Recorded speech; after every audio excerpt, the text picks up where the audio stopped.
तो कैसे हो दोस्तों। आज हम बात करने वाले हैं एक नई मूवी के बारे में जिसका नाम है the exorcism of God. Video में आगे स्पॉयलर्स होंगे तो थोड़ा ध्यान से देखना। मूवी की स्टार्टिंग में हम देखते हैं कि फादर पीटर एक डिम लाइट रूम के अंदर घुसते हैं जहाँ पे मेगली सिस्टर के अंदर एक भूत आया हुआ है और उनको बेड से बांध रखा है। उनके अंदर एक डेविल घुसा हुआ है जिसका नाम है बेलबैन और उसकी वजह से उनका चेहरा बहुत ही ज्यादा अजीब तरीके से बना हुआ है। उनकी कंडीशन को देख के पीटर कहते हैं कि उनके ऊपर एक्सोर्सिज्म करने की बहुत सख्त जरूरत है। पीटर अब फादर माइकल को फोन करके एक्सोर्सिज्म के लिए परमिशन मांगते हैं, लेकिन फादर माइकल यहाँ पे मना कर देते हैं कि पीटर अभी इतना कैपेबल नहीं है कि वो एक्सोर्सिज्म अकेले कर सके। लेकिन पीटर फिर भी उनके ऑर्डर के खिलाफ एक्सोर्सिज्म करने चल पड़ता है। वो सबको रूम से बाहर निकाल देते हैं और एक कैमरा सेटअप करते हैं इस प्रोसेस को रिकॉर्ड करने के लिए। जैसे ये प्रेयर स्टार्ट करते हैं मैगेली का बेड हवा में झूलने लगता है। मैगेली के अंदर भूत इतना ज्यादा हावी हो जाते हैं कि एक्सोर्सिज्म का उसके ऊपर कोई भी इफेक्ट नहीं हो रहा होता। अब डेविल यहाँ पे मैगेली के कपड़े उतारने लग जाता है और पीटर को सिड्यूस करता है। पीटर यहाँ पे अपने आप पे कंट्रोल करता है और अपने एक्सोर्सिज्म को कंटिन्यू रखता है। वो मैगेली की बॉडी के ऊपर होली वाटर फेंकता है और यही देख के मैगेली अपने आप के सारे कपड़े खोल देती है और अपने आप को प्लेजर करने लगती है। और जैसे ही वो कर देती है मैगेली बेड पे गिर जाती है और बहुत जोर से चिल्लाती है। पीटर को लगता है कि एक्सोर्सिज्म पूरा हो चुका है और जैसे वो देखने जा रहा होता है मैगेली उसका हाथ पकड़ के अपने प्राइवेट पार्ट्स की तरफ धकेल देती है। व्हाट द फक, क्या हो रहा है ये। पीटर भी अब अपने आप पे कंट्रोल नहीं करता और उसके साथ कर लेता है। ये इसका बहुत ही बुरा डिसीजन होता है क्योंकि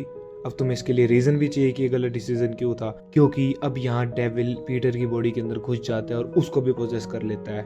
उसके बाद हम देखते हैं कि एक गार्ड है जिसका काम होता है कि वो सेल के अंदर से प्लेट्स को बाहर निकालता है। उसके बाद हम एक बहुत ही शॉकिंग चीज देखते हैं कि जैसे वो इस सेल के अंदर हाथ डालता है उसकी 2 उंगलियां अंदर वाला प्रिजनर चबा लेता है और यहाँ पे बहुत ही ज्यादा हड़बड़ी मच जाती है। फिर हम देखते हैं कि फादर पीटर उस दिन के गिल्ट की वजह से सारा काम धंधा छोड़ के और दूर कहीं पहाड़ियों में एक ऑर्फनेज के अंदर काम कर रहे होते हैं। उसके बाद पीटर के पास एक बेचारी माँ आती है जो कि अपने बच्चे का इलाज कराने इस हैवान के पास आ रही होती है और ये बताती है कि उसको बहुत दिनों से बुखार है। पीटर आके उसकी बॉडी के ऊपर होली वाटर डाल देता है और इससे उस लड़के को सीजर होने लगता है और अब वो उसको हॉस्पिटल लेके जा रहे होते हैं। उसके बाद डॉक्टर नेल्सन यहाँ पे बताते हैं कि इसी सेम तरीके से 4 बच्चों की ऑलरेडी मौत हो चुकी है और अभी तक वो इस चीज का सॉल्यूशन और क्योर इवन प्रॉब्लम भी नहीं ढूंढ पाई कि ऐसा क्यों हो रहा है। उसके बाद पीटर चर्च में जाता है थोड़ी मन की शांति के लिए और वहाँ पे डॉक्टर नेल्सन भी आ जाते हैं। पीटर को लग रहा होता है कि जो उसने उस भूतनी के साथ किया था उसी का सजा उसको आज मिल रही है, लेकिन डॉक्टर नेल्सन यहाँ पे कहते हैं कि वो डेविल के वश में था जब उसने काम किया। लेकिन पीटर अभी भी अपने आप को दोषी ठहरा रहा होता है। लेकिन पीटर अब बिशप मोन्सिगोर के पास जाता है कन्फेस करने के लिए। पीटर जब वहाँ पहुंच जाता है तो वो ब्रीफ केस के अंदर से अपनी खुद की बनाई हुई वीडियो को यहाँ पे दिखाने के लिए रेडी हो जाता है। लेकिन तभी उसको पता लगता है कि ये बिशप तो इसको संत मानता था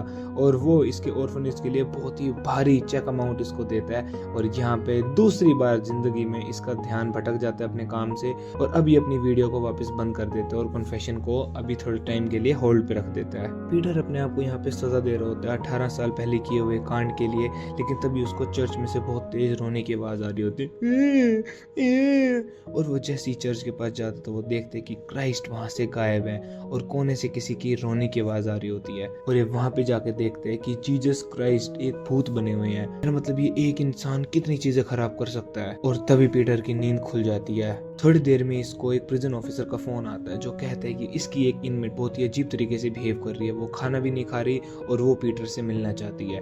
पीटर को ये बात बिल्कुल समझ नहीं आ रही होती और वो जाके उसको मिलता है जिसका नाम होता है एस्पेरेंजा और वो ऑलरेडी एक ऑफिसर की जान ले चुकी होती है अभी तक। पीटर इसको देखते समझ जाते हैं कि ये बीमार नहीं बल्कि ये तो पोजेस्ड हो चुकी है और उसके अंदर से भी सेम आवाज आ रही होती है जो मगाली के अंदर से आ रही थी 18 साल पहले। यानी वो और कहीं नहीं बल्कि बलबान डेविल के द्वारा ही पोजेस हो चुकी है। उसके बाद एस्पेरेंजा की मम्मी आती है जो अपने आप को बताती है कि वो मगाली ही है और वो एक और बम फोड़ती है जब वो कहती है कि प्रिजन के अंदर जो लड़की है वो और कोई नहीं बल्कि पीटर की ही बेटी है। रात को फिर पीटर के सपने में जीसस क्राइस्ट भूत बन के आते हैं। पीटर यहाँ पे बाल्डूची से परमिशन मांग रहा होता है एक्सोर्सिज्म की। बाल्डूची उसको हाँ तो बोल देता है लेकिन कहते हैं कि इस बार ये अकेला नहीं करेगा, इस बार माइकल इसके साथ एक्सोर्सिज्म करेगा।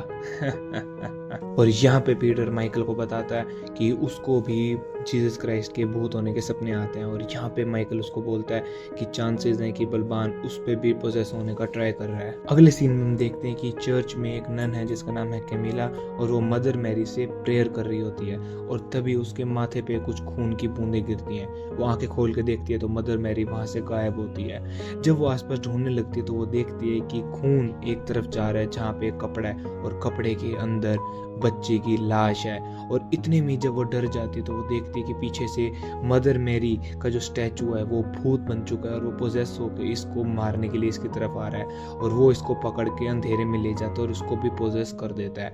और उसके बाद ये कमीला बच्चों की तरफ जाती है उनको मारने के लिए, और पीछे से मगाली आके उसको रोकने लगती है, लेकिन यहाँ पे कैमिला उसको भी मारने लगती है। लेकिन इतने में माइकल और पीटर आके इस भूत पे एक्सोर्सिज्म करने लगते हैं और उसके अंदर से कैमिला को निकाल देते हैं। मेरा मतलब कैमिला से उसके अंदर से निकाल देते हैं, मेरा मतलब कैमिला के अंदर से डेविल को निकाल देते हैं। उसके बाद ये दोनों पूरी तैयारी से एस्पेरेंजा के पास जाते हैं उस पे एक्सोर्सिज्म परफॉर्म करने के लिए, लेकिन वहां पे जाके देखते हैं कि एस्पेरेंजा वहां पे है ही नहीं, बल्कि पूरे प्रिजन के सारे प्रिजनर्स गायब हैं। और इतने में ही उन पे एक पोजेस्ड लड़की हमला कर देती है, और तभी हम देखते हैं कि सिर्फ एक नहीं बल्कि सारे प्रिजनर्स यहाँ पे पोजेस्ड हो चुके हैं। और अब जब पीटर को होश आता है तो वो देखते हैं कि उसके आसपास सारे के सारे पोजेस्ड लोग हैं, और यहाँ पे बालबान उसके अंदर रिवर्स एक्सोर्सिज्म कर रहा होता है उसके अंदर से भगवान को निकालने के लिए। मतलब ये तो गजब ही हो गया। लेकिन पीटर यहाँ पे बहुत जोर से मंत्र पढ़ने लगता है, और अब यहाँ पे बलबान एक ऑफर रखता है कि अगर वो अपने अंदर से भगवान को निकाल देगा तो वो एस्पेरांजा के अंदर से निकल जाएगा और बाकी बच्चों को भी जिंदा छोड़ देगा। तो ऐसे ही होता है कि वो उसकी बात मान जाता है, और अब एस्पेरांजा बेहोश होकर गिर जाती है, और वहाँ पे दूसरे बच्चों के अंदर से भी पोजेस्ड आत्माएं निकल जाती हैं। आखिर में हम देखते हैं कि बर्डूची यहाँ पे पीटर की तारीफ कर रहा होता है और उसको अपनी पोजीशन दे देता है सारी की सारी चर्च को संभालने के लिए। और तभी हम एंड में देखते हैं कि एक्चुअली में पीटर के अंदर बलबान पोजेस कर चुका है, और अब वो सिर्फ एक दो सिटी नहीं बल्कि पूरी की पूरी दुनिया को कंट्रोल करना चाहता है। और मूवी यहाँ पे खत्म हो जाती है।